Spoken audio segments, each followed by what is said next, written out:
नमस्कार। किसी नेता, मंत्री या मुख्यमंत्री को दो विधानसभा सीट या दो लोकसभा सीटों पर चुनाव लड़ते हुए आपने देखा भी होगा, सुना भी होगा, पढ़ा भी होगा। लेकिन देश में इस बार एक इतिहास बनने जा रहा है। अरुणाचल प्रदेश के पूर्व मुख्यमंत्री नाबम तुकी इस बार दो सीटों से चुनाव तो लड़ रहे हैं, लेकिन उनमें एक सीट है लोकसभा का और एक सीट है विधानसभा का। अरुणाचल वेस्ट से पार्लियामेंट के लिए वो चुनाव लड़ रहे हैं, लोकसभा सीट के लिए वो चुनाव लड़ रहे हैं और वहाँ से उनके खिलाफ हैं बीजेपी के उम्मीदवार किरण रिजिजू, जो कि केंद्रीय गृह राज्य मंत्री भी हैं। तो स्वागत है आपका तुकी जी। पहले ये बताइए, ये कितना बड़ा चैलेंज है, चुनौती है आपके लिए कि आप विधानसभा सीट से भी चुनाव लड़ रहे हैं और लोकसभा सीट के लिए भी चुनाव लड़ रहे हैं। ऐसी लोकसभा सीट जहां पर मेरे ख्याल से 33 विधानसभा सीटें आती हैं, फिर आपका अपना विधानसभा सीट है सगाली। तो कैसे करेंगे सर, इतना कम समय में कैंपेनिंग कैसे करेंगे? कितनी बड़ी चुनौती आप देख रहे हैं? समय तो कम है और यहाँ एरिया भी बहुत बड़ा है, पहाड़ी इलाका है। एक कॉन्स्टिट्यूंसी में पहुँचने के लिए 2-3 दिन तो लगता है। बहुत जगह, हर जगह में पहुँच नहीं पाऊँगा, लेकिन जो डिस्ट्रिक्ट हेडक्वार्टर तक, सब डिवीज़न हेडक्वार्टर तक पहुँचने के लिए कोशिश करूँगा कम समय में। बहुत मेहनत करना पड़ेगा। और ऐसे तो अरुणाचल का लोग हमसे संपर्क तो है ही है और एक दूसरे से अच्छा से जानता हूँ और वो लोग विश्वास भी करते हैं, हम भी उन लोग का ध्यान रखता हूँ। तो आप अपना मैसेज, अपना पैगाम आप अपने मतदाताओं तक कैसे पहुंचाएंगे जहां तक आप नहीं पहुंच पाएंगे? मेरा कार्यकर्ता होगा, हर गांव में, हर जगह में कार्यकर्ता है कांग्रेस का और वेल विशर्स का सपोर्टर्स लोग हैं, उन लोग द्वारा से हम लोग पहुँचाएँगे। और लोगों को मालूम है कि मेरा जो सरकार कैसे चला, किस प्रकार से नीति बनाया, कितना अच्छा काम किया, वो सबको पता है। आपको पहले पता था सर कि आपको विधानसभा के साथ साथ लोकसभा के भी चुनाव लड़ना होगा? पहले तो पता नहीं था। अच्छा। लेकिन मैं तो विधानसभा के लिए तैयारी किया था। तो बीच में कांग्रेस पार्टी, विशेष करके जो कांग्रेस प्रेसिडेंट राहुल गांधी जी ने कहा कि अब लोकसभा भी तैयारी करो, तो अभी इसलिए लोकसभा में भी लड़ने के लिए तैयारी हो गया है। किस तरह के मुद्दे होंगे आपके, जो क्या क्या उठाएंगे? जो मुद्दे हैं आपके सामने में है। देश का हालत को आपको मालूम है।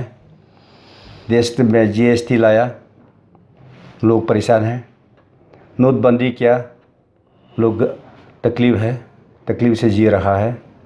और सिटीजनशिप अमेंडमेंट एक्ट लाने के लिए कोशिश किया, यहाँ का लोग तो बहुत नाराज़ है और गुस्सा है।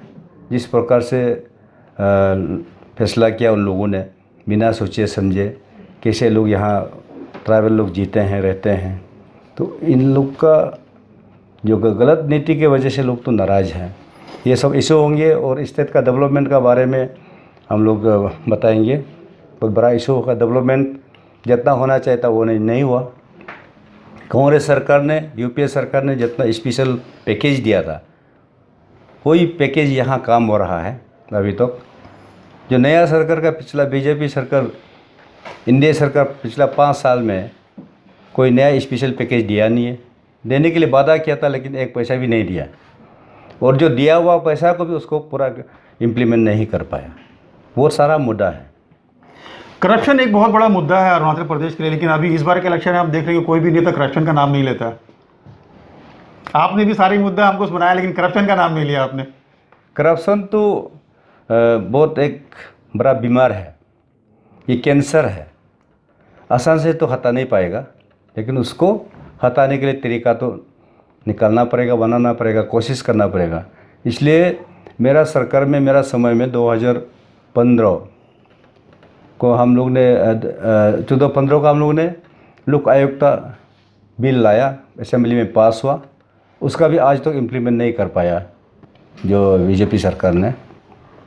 और अरुणाचल में हमारा जो क्रिश्चियन कम्युनिटीज़ है, जो Arunachal Catholic associations, Nishi Baptist church council और क्रिश्चियन रिवाइवल चर्च, सभी लोग ने अभी क्लीन इलेक्शंस का मुद्दा लेके आगे बढ़ रहा है through their missionaries. Through their church leaders and Arunachal corrupt free state बनाने के लिए भी जो यूथ लोग, जो मिशनरी लोग काम तो कर रहा है, उससे तो हाँ बहुत कुछ शायद कम हो सकता है। हम लोग भी कोशिश करेंगे उसको कम करने के लिए। लेकिन जो भारत सरकार ने जो वादा किया था कि हम लोग करप्शन रोकेंगे, प्रधानमंत्री आके बोलता है कि बाल्टी चिंदा है पानी निकल जाता है, तो बाल्टी तो चिंदा है बोल के चला गया, लेकिन उसको रोकने के लिए कोशिश नहीं किया। तो सगाली में तो इसमें कोई ये नहीं है कि सगाली में आपकी स्थिति बहुत ही मजबूत है, लेकिन लोकसभा में जो आपके खिलाफ हैं किरण रिजिजू जी भी, वो भी बहुत स्ट्रांग है अपने आप में, तो उसको आप कैसे फाइट करेंगे? क्या ये जो जातिवादी वोट है, निशी है और ये है, क्या वो भी फैक्टर आपके साथ में आपको सपोर्ट करता है? आपके खिलाफ जाएगा या आपके सपोर्ट में आएगा? मैं किसी का विरोध नहीं करता हूँ, किसी का बुराई के लिए बात नहीं करता हूँ, और जातिवादी का तो हम कभी सोचता भी नहीं हूँ और बोलता भी नहीं हूँ। हम राजनीति को साफ सुथरे से खेलता हूँ, राजनीति का हिसाब से, विशेष करके लोगों का भलाई के लिए, लोगों का भविष्य के लिए और प्रदेश का उन्नति के लिए हम बात करते हैं। तो इस बार का भी जो मुद्दा होगा, जो डेवलपमेंट का मुद्दा होगा, अच्छा काम करने का मुद्दा होगा और लोगों का सुरक्षित का मुद्दा होगा। अभी अशांति फैला हुआ है सारा प्रदेश में, विशेष करके ईटानगर में रहने का लायक नहीं है, ऐसे हाल कर दिया है। ईटानगर का लोग बहुत दुखी है, लोग डरा हुआ है और ऐसे मुसीबत से झेल रहा है लोगों का। इतना घर जल गया, पब्लिक प्रॉपर्टी, प्राइवेट प्रॉपर्टी, 150 अधिक लोग का गाड़ी जल गया। जो बाहर से आने वाला, असम से, गुवाहाटी से, दूर दराज का इलाका से लोग आने वाला का गाड़ी को बर्बाद कर दिया। लोगों का कितना परिवार का बड़ा नुकसान हो गया है, जिसका दुकान को लूट गया, दुकान को जला दिया। उनका हाल क्या हो रहा होगा?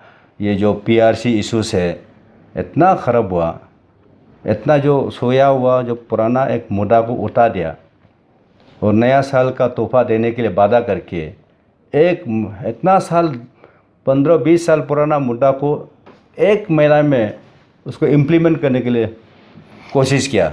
इसकी वजह से ये अभी अरुणाचल का हालत बहुत ख़राब है। आप कितना स्ट्रांग मान रहे हैं किरण जी को? इसको हम सुधरने के लिए काम करेंगे। जो भी सिचुएशन है, लॉ एंड ऑर्डर प्रॉब्लम है, उसको सुधरने का हम काम करेंगे। और जितना भी डेवलपमेंट अभी रुक गया है, जो छूट गया है, उसको हम लोग पूरा करेंगे। जो मेरा कमिटमेंट था पहले, उसको कमिटमेंट को पूरा करने के लिए हम कोशिश करेंगे। किरण जी मेरा दोस्त है, मेरा भाई है और अच्छा लीडर है। हम उसका बुराई का बारे में तो नहीं सोचता हूँ और बोलता भी नहीं हूँ। नहीं, कितना स्ट्रांग है, हम ये पूछ रहा था। ये तो डेमोक्रेसी है, उनको तो अरुणाचल का लोग विश्वास करके 10 साल तो दिया। 10 साल कम समय नहीं है। जो 5 और 5 प्रदेश को दिल्ली में रिप्रेजेंट करने के लिए, पार्लियामेंट में बात करने के लिए 10 साल तो मौका दिया, लेकिन 10 साल में उन्होंने 10 वादा को पूरा नहीं कर पाया। ये बहुत बड़ा बात है। लोग नाराज़ है और वो हवाई जहाज लेके घूमता रहा पूरा देश। तो देश जनता की वो नाराज़गी आपके पक्ष में आएगी। तो वो जितना कमिटमेंट दिया, उसको अगर वो पूरा नहीं कर पाने से तो वहाँ जनता तो थोड़ा नाराज़ तो आई है। जहाँ कहीं भी जाएगा तो उसका नाकामयाब का ही बात करते हैं लोग। तो ये थे अरुणाचल प्रदेश के पूर्व मुख्यमंत्री नाबम तुकी जी, जो बता रहे थे कि किरण रिजिजू को यहाँ की जनता ने 10 वर्ष दिए हैं दिल्ली में अरुणाचल प्रदेश को रिप्रेजेंट करने के लिए। उन्होंने जो वादे किए थे, इन 10 सालों में उन्होंने 10 वादे भी पूरे नहीं किए और ये जनता की नाराज़गी इस बार के चुनाव में उनके पक्ष में आएगी। मंजर आलम, अरुणाचल प्रदेश।